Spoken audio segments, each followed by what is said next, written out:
Praise the lord. మన ప్రభును మన రక్షకుడైన యేసుక్రీస్తు వారి ఉన్నతమైన నామంలో మీ అందరికీ మా హృదయపూర్వక వందనములు. ఈ యొక్క ఆదరణ వాక్యము మీకు దీవెనకరంగా ఉందని నమ్ముతున్నాము. కనీసము ఈ వాక్యమును ఒక 10 మందికైనా షేర్ చేయగలరని దేవుని పేరట మనవి చేసుకుంటున్నాము. ఈ రోజు దేవుని వాక్యము, ఇజ్రాయేలీల దేవునితో నీవు చేసుకొనిన మనవిని ఆయన దయచేయునుగాక. 1 సమూయేలు గ్రంథము 1వ అధ్యాయము 17వ వచనము. May the God of Israel grant you what you have asked of him. 1 Samuel chapter 1:17. ఈ రోజుకు గాను దేవాతి దేవుడు మనకు అనుగ్రహించిన వాక్య భాగమును బట్టి ధ్యానించుకుందాము. ప్రియమైన సహోదరి సహోదరులారా, మనము నిజముగా యథార్థంగా మన యొక్క హృదయమును దేవుని సన్నిధిలో కుమ్మరించినట్లయితే దేవుడు మన మనవిని ఆలకించి దానికి జవాబును దయచేస్తాడని ఈ రోజున లేఖన భాగము ద్వారా మనము గ్రహించవచ్చు. ఈ లోకపరంగా మనం చూస్తే అనేకులు రకరకాల మనవులను అనేకుల ఎదుట చేస్తూ ఉంటారు. బిడ్డలు తల్లిదండ్రులతోనూ, ఉద్యోగస్తులు వారి యొక్క పై అధికారులతోనూ, విద్యార్థులు టీచర్లతోనూ ఇలా వారికి కావలసినవి, వారికి అవసరమైనవి, వారు కోరుకున్నవి అడుగుతారు. కానీ ప్రతిదానికి జవాబు వస్తుందని ఖచ్చితంగా మనము చెప్పలేము. అయితే ఈ లోక సృష్టికర్త అయినటువంటి దేవునికి హృదయపూర్వకముగా చేసిన ప్రతి ఒక్క మనవిని ఆయన తప్పక జవాబును దయచేస్తాడు. ఈ రోజున వాక్య భాగమును మనం చూస్తే ఈ మాటలు ఏలి సమూయేలు తల్లి అయినటువంటి హన్నాకు చెబుతున్నట్లుగా మనం చూడవచ్చు. హన్నాకు పెండ్లయ్యి చాలా కాలం అయినప్పటికీ పిల్లలు కలగక ఉన్నది.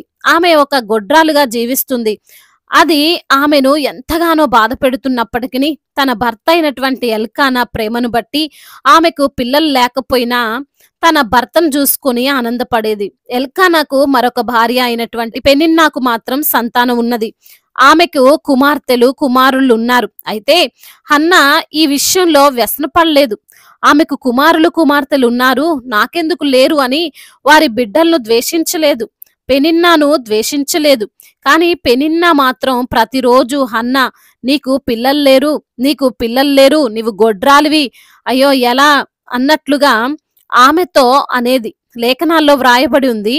ఆమె వైరియగు పెనిన్న ఆమెను విసిగించుటకై ఆమెకు కోపము పుట్టించుచు వచ్చెను అని. హన్నాకు పిల్లలు లేరని తెలుసు, ఆమె తన సహోదరి అని తెలుసు. కానీ ఆ విషయాన్ని ప్రతిసారి గుర్తు చేస్తూ ఆమెకు కోపం పుట్టిస్తూ ఉంది.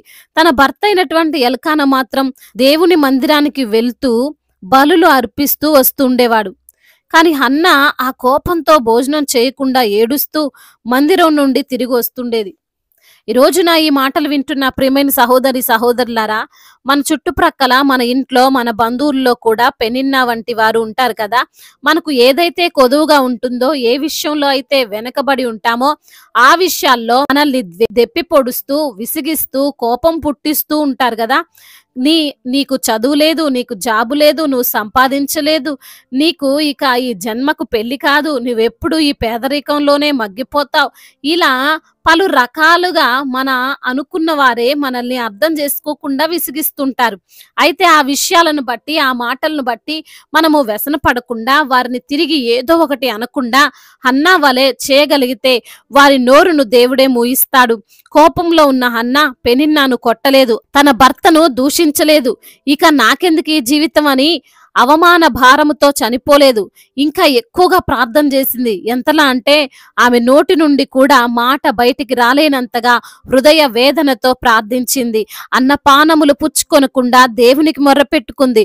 వాక్యంలో రాయబడి ఉన్నది, నేను మనోదుఃఖము గల దానినై నా ఆత్మను దేవుని సన్నిధిలో కుమ్మరించుచున్నాను అని పలికి చెబుతుంది. ఆమె మొరను విన్నటువంటి నమ్మదగిన దేవుడు ఆమెకు సమూయేలు అనే గొప్ప ప్రవక్తను బహుమతిగా అనుగ్రహించాడు. అంత మాత్రమే కాదు, ఆమెకు ఇంకా కుమార్తెలు కుమారులు కూడా కలిగారు. ఈ రోజున ఈ మాటలు వింటున్న ప్రియమైన సహోదరి, నీ జీవితంలో కూడా పెనిన్నా వంటి వారు ఉన్నారేమో. అయితే వారిపైన నువ్వు కోపం పెట్టుకోవాల్సిన అవసరం లేదు.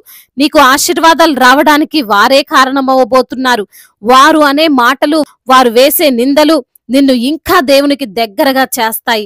వారి నోరు మూయించడానికైనా, అపవాదిని సిగ్గుపరచడానికైనా దేవుని సన్నిధిలో నీవు మనోదుఃఖముతో ప్రార్థించు. ఒకవేళ ఆ రోజు పెనిన్నా హన్నాను అలా ఇబ్బంది పెట్టకపోయి ఉంటే హన్నా ఆ విధంగా ప్రార్థించేది కాదేమో, గొప్ప ప్రవక్తకు జన్మనిచ్చేది కాదేమో. కానీ పెనిన్నా అనే ఒక వైరి హన్నాకు దేవుని యొక్క అద్భుతాన్ని చూడడానికి అవకాశం ఇచ్చింది. ఈ రోజున నీ చుట్టూ ఉన్న పరిస్థితులు, నీ చుట్టూ ఉన్న నిందలు, అవమానాలు, అనారోగ్య సమస్యలు, అప్పుల సమస్యలు, శత్రువులు ఎవరైనా దేనినైనా నీవు నెగిటివ్ గా తీసుకోవద్దు. నీకు దేవుని యొక్క మహిమను, అద్భుతాన్ని చూయించడానికి దేవుడు నీ జీవితంలో వాటిని అనుమతించాడేమో అని ఆలోచించు. ఈ లోకపరమైన దుఃఖంలో కాకుండా మనోదుఃఖముతో అనగా హృదయములో నుండి నిజముగా వచ్చు బాధతో, ఆశతో, కోరికతో నీ శత్రువులను సిగ్గుపరచు విధంగా నీవు దేవుని సన్నిధిలో మొరపెడితే హన్నా వలె నీవు కూడా ఆశీర్వదింపబడతావు. నీవు కోరుకున్నది కూడా దేవుడు నీకు తప్పక దయచేస్తాడు. దేవుడు ఈ మాటలను దీవించి మన హృదయములో ఫలింపచేయునుగాక. వాక్య భాగమును బట్టి ప్రార్థించుకుందాము. ప్రతి ఒక్కరు కూడా ప్రార్థనలో ఏకీభవించగలరు. ప్రార్థన. మహాశక్తి సంపన్నుడా, మహోన్నతుడా, కృపా కనికరములు కలిగిన దేవా, జీవాధిపతి, మీకు వందనములయ్యా, స్తుతులు స్తోత్రములు చెల్లిస్తున్నాము తండ్రి. అద్భుతాలు జరిగించువాడా, ఆశ్చర్యకరుడా, ప్రేమామయుడా, కృపామయుడా, జీవాధిపతి, మీకు స్తోత్రాలు ప్రభా. హన్నా దుఃఖమును కొట్టివేసిన దేవుడో ప్రభా, ఈ రోజున తండ్రి మేము చేసే మనవిని కూడా తండ్రి మీరు అంగీకరిస్తారని, ఆలకిస్తారని, మాకు సమాధానం అనుగ్రహిస్తారని మమ్మల్ని తండ్రి ఎంతగానో వాక్యము ద్వారా మాతో మాట్లాడి మమ్మల్ని ఆదరించి బలపరిచినందుకు స్తోత్రాలు ప్రభువా. ఈ రోజున ఎందరైతే బిడ్డలు ఏ ఏ సమస్యలతో, ఇరుకులతో, ఇబ్బందులతో ఉన్నారో వారికి ఉన్న సమస్యల నుండి విడుదల దయచేయండి అయా. ఇరుకునందు మొరపెట్టగా విశాలతను కలగజేసే దేవుడవు ప్రభువా. అయా, ప్రతి బిడ్డ మొరను మీరు ఆలకించండి. ఉద్యోగ విషయంలో ఎందరైతే బిడ్డలు మీ సన్నిధిలో మొరపెడుతున్నారో వారు అనుకున్న జాబు బిడ్డలు పొందుకొనున్నట్లుగా సహాయము చేయండి తండ్రి. అనారోగ్యముతో బాధపడుతూ మంచాన పడి ఉన్న ప్రతి బిడ్డను మీరు లేవనెత్తండి అయ్యా.